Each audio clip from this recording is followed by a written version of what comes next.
মেঘালয়ে আমরা জীবন্ত সেতু বানাই। লোহা নষ্ট হয়, কিন্তু গাছ চিরকাল বেঁচে থাকে। সব গাছে এই কাজ হয় না, আমাদের চাই এই রাবার গাছ। এর শিকড় জলেও পচে না।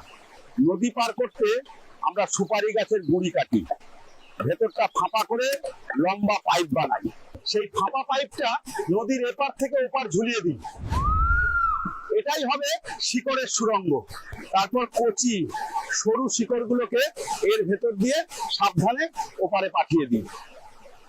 ওপারে পৌঁছালে শিকড়গুলোকে মাটির গভীরে পুঁতে দিই, ভারী পাথর চাপাই যেন ঝরে না ওড়ে। তারপর শুরু হয় বুনন। প্রকৃতির জাদুতে আলাদা শিকড়গুলো জোড়া লেগে এক শরীর হয়ে যায়। হাঁটার সুবিধার জন্য শিকড়ের ফাঁকে ফাঁকে পাথর আর মাটি দিই। পথটা তখন সমতল হয়। দেখতে লতাপাতা মনে হলেও এই এক একটা সেতু একসঙ্গে 50 জন মানুষের ভার নিতে পারে।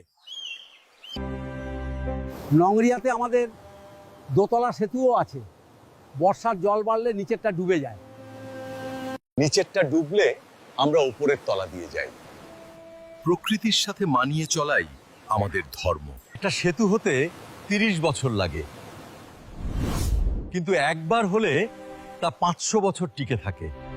আমি থাকবো না, কিন্তু এই সেতু আমার হয়ে তোদের আজীবন পার করবে।